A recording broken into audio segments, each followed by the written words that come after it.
विस्तार से आपको बताएंगे। देश में रेमडेसिविर इंजेक्शन की अचानक किल्लत हो गई है। सवाल यह है कि आखिर जब कोरोना की दूसरी लहर में संजीवनी की जरूरत पड़ी तो अचानक मार्केट से कोरोना के इलाज की दवा गायब कहां हो गई। इस रिपोर्ट में आपको जवाब मिलेगा, देखिए जरा।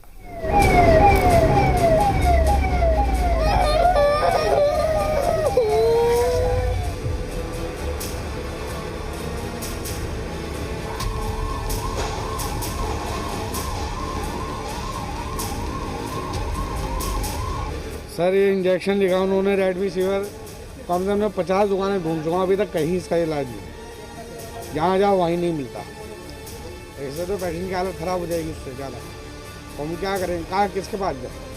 इतने बड़े आदमी तो है नहीं क्योंकि मतलब बड़े बड़े हॉस्पिटल में इलाज करा सकें, तो धक्के खा क्या करें? ये लोग कहते हैं ही नहीं यहाँ पर। 50 दुकान ढूंढ ली सुबह से, ये कोई दुकान पे नहीं मिलता। हमने 50 मेडिकल स्टोर घूम लिया सर, तो वो कह रहे हैं यहाँ नहीं मिलेगा इंजेक्शन। ये सरकारी हॉस्पिटल में जाओ, हॉस्पिटल में जाते तो वहाँ नहीं मिलता है। डॉक्टर कह रहे लेके आओ इंजेक्शन।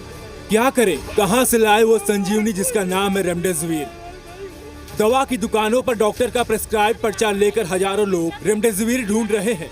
दर्जनों दवा की दुकानों पर जाकर गिड़गिड़ा रहे हैं कि एक इंजेक्शन दे दो, मेरे मरीज की जिंदगी का सवाल है। लेकिन दवा दुकानदारों की जुबान पर एक ही जवाब है, रेमडेसिविर नहीं है। तो रेमडेसिविर इंजेक्शन कहाँ गायब हो गए? वो दवा जो कोरोना की पहली लहर में भी कम नहीं पड़ी, उसका स्टॉक कोरोना की दूसरी लहर में अचानक खाली कैसे हो गया? तो जवाब है वो 3 लापरवाहियां जिसका खामियाजा भारत भुगत रहा है। पहली लापरवाही, कोरोना से ध्यान भटकना। दूसरी लापरवाही, रेमडेसिविर इंजेक्शन का प्रोडक्शन कम करना। और तीसरी लापरवाही है रेमडेसिविर की एक्स्ट्रा खुराक खरीदना। सूत्रों के हवाले से खबर है कि पिछले साल दिसंबर से लेकर फरवरी के महीने तक जब कोरोना ने खामोशी की चादर ओढ़ ली थी, तब रेमडेसिविर इंजेक्शन की डिमांड न के बराबर हो गई थी। लिहाजा दवा कंपनियों ने 3 महीने का इसका प्रोडक्शन रोक दिया था। इन 3 महीनों में मार्केट में पड़ा रेमडेसिविर का स्टॉक बेहद कम हो गया। ऐसे में जब कोरोना की दूसरी लहर आई तो रेमडेसिविर की मांग बढ़ी, तो मार्केट में रेमडेसिविर का स्टॉक उड़न-छू हो गया। भारत में 7 कंपनियां रेमडेसिविर इंजेक्शन बनाती हैं,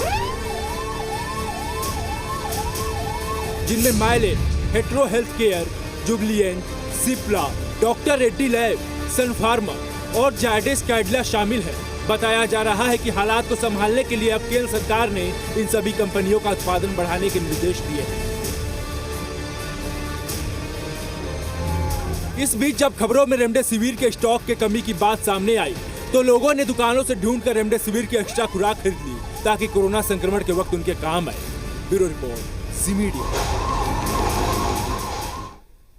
क्या आपको पता है कि रेमडेसिविर का इस्तेमाल कोरोना मरीजों के लिए क्यों किया जाता है और इसकी कीमत कितनी होती है? जान लीजिए हमारी इस रिपोर्ट में।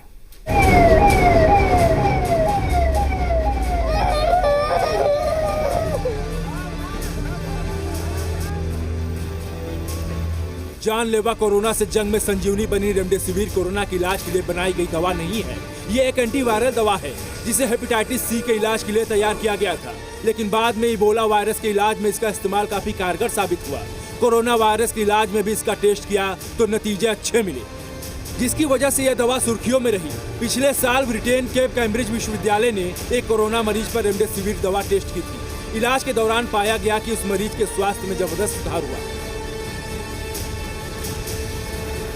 यही नहीं, उसके शरीर से कोरोना वायरस का खात्मा भी हो गया। रेमडेसिविर पर रिसर्च करने वाले वैज्ञानिक ने कहा था कि दवा उस समय कारगर होती है जब कोरोना संक्रमण के शुरुआती स्टेज में इसे मरीज को दिया जाए। भारत में रेमडेसिविर इंजेक्शन के 100 mg के खुराक की कीमत 2800 से 6000 रुपए के बीच में है। इसकी सबसे सस्ती दवा कैडिला जायडस बना रही है। इसके एक वायल की कीमत 2800 रुपए है, जबकि सिप्ला ने इसे 4000 में बाजार में उतारा है। जबकि डॉक्टर रेड्डी लैब ने इस दवा की कीमत 5400 रुपए तय की है। इसकी सबसे महंगी दवा हेट्रो लैब की है, जिसकी कीमत 5000 से 6000 रुपए के बीच है। इस बीच महाराष्ट्र ने रेमडेसिविर की 100 mg की बोतल की कीमत 2240 रुपए तय की है, जबकि केमिस्ट की दुकान पर इसकी कीमत 2360 रुपए होगी। ब्यूरो रिपोर्ट, जी मीडिया।